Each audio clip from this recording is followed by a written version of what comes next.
Hello दोस्तों, तो आपको स्वागत है मेरे चैनल में। तो आज हम जानेंगे तिल चौथ व्रत की कहानी। तो एक साहूकार था, उसके पास धन धान्य बहुत था, लेकिन संतान नहीं होती थी। सभी सुहागिन औरतें को पूजा करते हुए देखा तो साहूकारनी ने पूछा कि आप लोग क्या कर रही हो, इससे क्या होता है। तब औरतों ने कहा कि अन्न धन बांझ होवे तो पुत्र होता है। फिर भी साहूकारनियों ने कहा कि मेरे धन धान्य तो बहुत है, लेकिन संतान नहीं है। अगर मेरे पुत्र भी होगा तो 1.25 सेर का तिल कुट्टा करके चढ़ाऊंगी। उसके पुत्र हो गया। स्वाकार्ण्य ने तो 1.25 सेर का तिल कुट्टा चढ़ाना भूल गई, पर सभी औरतों ने उसे याद दिलाया कि आपका बेटा हो गया है, तिल कुट्टा चढ़ाने को बोला था तो चढ़ाई क्यों नहीं हो। तो वह बोली कि मैं शादी में चढ़ाऊंगी। फिर उसकी शादी भी हो गई, फिर भी वो भूल गई।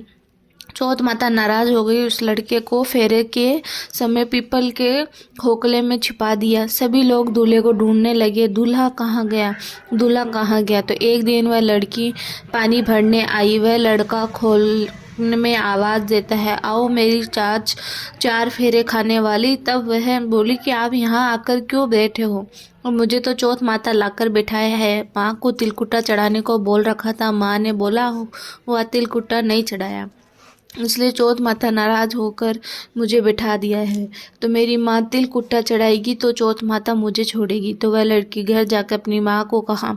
माँ ने जाकर अपनी बेटी की सासू जी से कहा कि विभाण जी तिल कुट्टा चढ़ाने का बोला हुआ है। तब बेटे की माँ बोली, याद आया और कहा, हे चौथ माता, मेरी भूल हो गई, अब मैं स्वामण का तिल कुट्टा चढ़ाऊंगी। जल्द में तिल मंगवाकर तिल कुट्टा करके सिर पर ऊंचा कर लेकर गई और चौथ माता को चढ़ाया।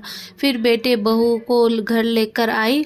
चौथ माता, मेरा बेटा छुपाया जैसे किसी भी बेटे को मत छुपाना, बल्कि मुझे बेटा दिया वैसे सबको बेटा देना। हे चौथ माता, सबकी रक्षा करना।